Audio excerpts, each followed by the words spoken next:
This video will help you to understand the past, present and future perfect simple tenses. Let's start with a story. This is Bill.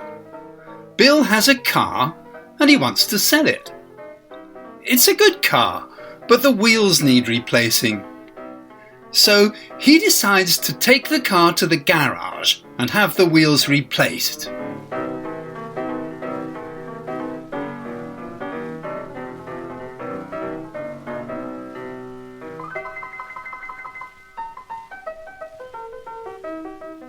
Then he sells the car to Bob.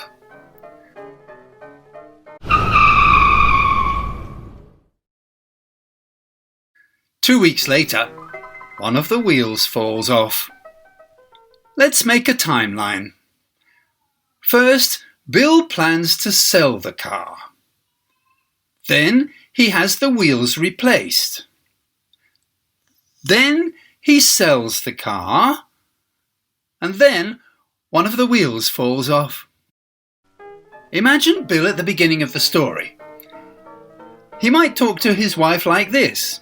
By the time I sell the car, the wheels will have been replaced.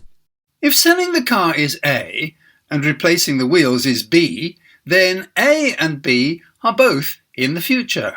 But B happens before A.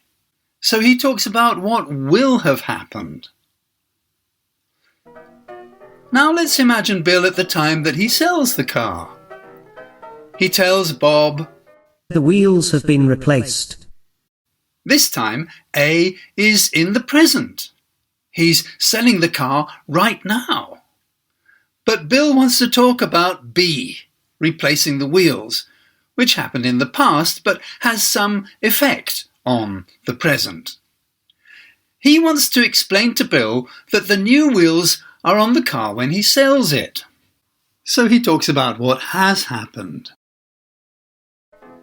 And now let's imagine Bob talking to his wife after the wheel falls off. He wants to tell her what Bill said when he sold him the car. He told me the wheels have been replaced. That's in the past now, and replacing the wheels is even further in the past.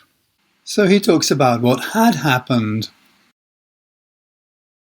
So, okay, that's how we use the perfect simple.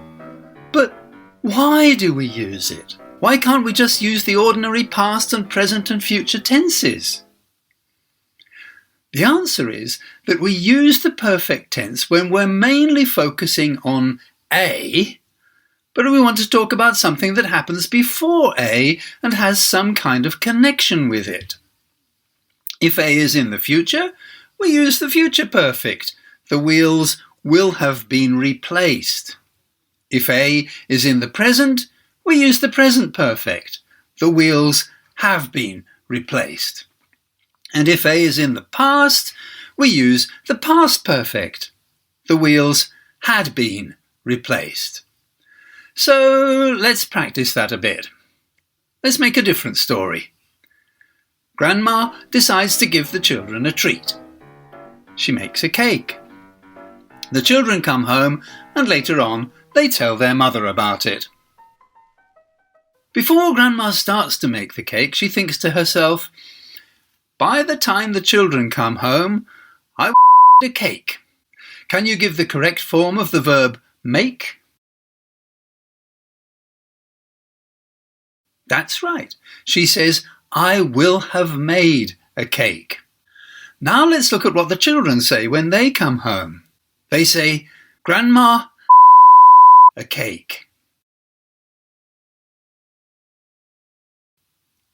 Yes, she has made a cake. And then later on, when they tell their mother about it, they'll say, when we came home, Grandma a cake. That's right, she had made a cake. Good. Let's do one more. Here's Jim's story. He decides to start saving money and puts $10,000 in the bank every year for 25 years. Just to keep it simple, let's suppose he spends any interest he makes on beer. He retires with $250,000 in the bank and later on he tells his grandson about it. When he makes the plan, he thinks, by the time I retire, I $250,000.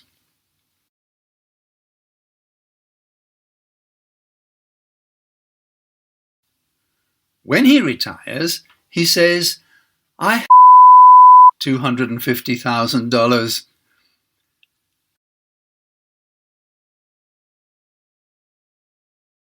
And when he tells his grandson, he says, by the time I retired, I $250,000.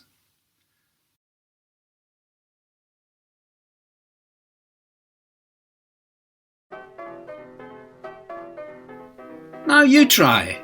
Make your own story and make perfect sentences about it.